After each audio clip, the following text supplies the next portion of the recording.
The ongoing conflict in Chicago between the Black Disciples, BDs, and Gangster Disciples, GDs, has been widely covered and documented over the years. However, only true enthusiasts of Chicago's drill music scene are familiar with the lesser-known internal conflict within O Block, which involves Chief Keef's Glo Gang and Lil Durk's OTF, Only the Family. This rivalry adds another layer of complexity to the already volatile dynamics of Chicago's drill culture. Let's delve deeper into the history of this feud. Chief Keef and Lil Durk are two of the most prominent artists to emerge from Chicago's drill movement in the early 2010s. Despite their shared origins, ties to the same neighborhood, and mutual connections, the two have rarely collaborated and are seldom seen together. This distance can be traced back to a significant fallout between them during the early stages of their careers when Durk found himself in legal trouble, and Keef declined to help post his bail. Both Chief Keef and Lil Durk were raised on Chicago's South Side. Keef grew up in the infamous O Block, located on the 6400 block of South King Drive, while Durk was raised in the nearby Englewood neighborhood. Durk also spent time living in Parkway Gardens, the housing complex synonymous with O Block. Both rappers are affiliated with the 300 faction of the Black Disciples, though they each established their own distinct crews, Keef with GBE, Glory Boys Entertainment, and Durk with OTF, Only the Family.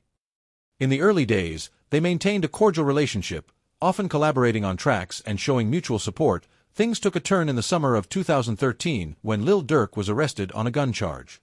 On June 5, 2013, the Chicago police received an anonymous tip about a man carrying a loaded firearm. Officers arrived at the 7200 block of South Green Street, where they found Durk standing beside his car. Upon seeing the police, Durk reportedly tossed a loaded .40 caliber handgun into his Hyundai Sonata, leading to his arrest. He was charged with unlawful use of a weapon by a felon, a particularly serious offense given his prior conviction for gun possession in 2011, for which he served 3 months in jail. Durk's second arrest came at a crucial point in his career. He had recently signed with Def Jam Records but was still in the early stages of his professional journey. Unable to afford the $10,000 needed to post bond on his $100,000 bail, Durk reached out to Chief Keef for financial help. To his surprise, Keef refused. This decision marked a significant rift in their relationship, as Keef's silence stood in stark contrast to the public support shown by other notable BDs such as Lil Reese, Fredo Santana, L.A. Capone, and Rondo No. 9. Instead of extending support, Keef tweeted OTG #OnlyTheGlow, an apparent jab at Durk and his OTF brand. Many interpreted this as Keef distancing himself from Durk, implying that because Durk was not part of GBE, his troubles were not Keef's concern. Eventually, Lil Durk managed to secure his release from jail, albeit over a month later. Rumors circulated that his time in Cook County Jail was particularly harsh due to his affiliations, with reports suggesting he endured significant hardships, including physical altercations.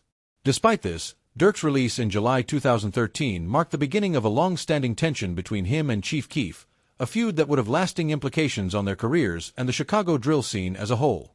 This fallout remains one of the most talked-about disputes within Chicago's drill history, highlighting the complexities of loyalty, power, and personal rivalries in a city already plagued by violence and gang affiliations. Being released, Durk would tweet, "I'm back, did you miss me or you ain't care? I'm free." These are lyrics to Keef's first day out freestyle, and many assumed that he was taking a shot at the rapper for failing to pay his bail.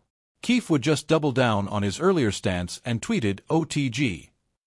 This would get under Durk's skin, as he let off a wild Twitter rant that exposed the beef to the entire world.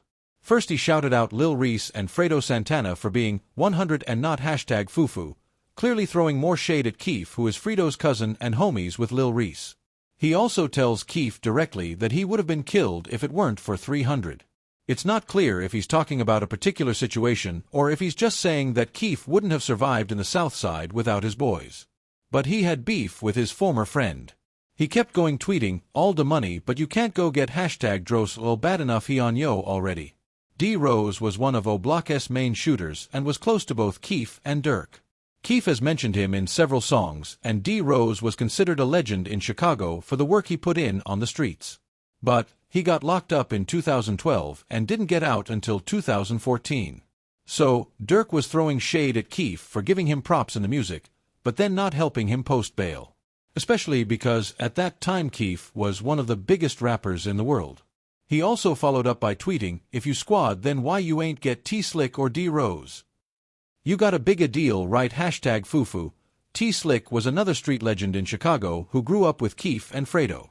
He was arrested for aggravated Yes. Now, what's your future projects? What you got in store for the people? Shit, sign with SODMG. So you see, you signed with him? Offensive. Oh, that's what's happening, man. Not long before the feud between Chief Keef and Lil Durk escalated, another major conflict brewed involving Keef and Soulja Boy. Their fallout was sparked by an incident in which Keef's associate, Ball Out, allegedly stole Soulja Boy's prized Jesus piece. This event strained the relationship between Keef and Soulja, further highlighting Keef's reputation for controversies and clashes even among his allies. When Durk aired his frustrations about Keef on social media, Keef responded in his typical unapologetic style. He tweeted, "Just bought a 2013 four-wheeler FA 10,000, referencing the exact amount of Durk's bail. This was widely interpreted as a dismissive gesture toward Durk's financial predicament. He followed up with more tweets, including, "I'm nothin' else I'm a block," and another one saying, "Can't believe N stuntin' FA to twit that's crazy. No damn well I know you just like you know me. Goofy used to be brick." In these tweets, Keef made it clear that he couldn't be banned from O'Block because it was his home turf. He also expressed disbelief that Durk was causing a scene on Twitter, claiming that both knew each other well and what they were capable of doing.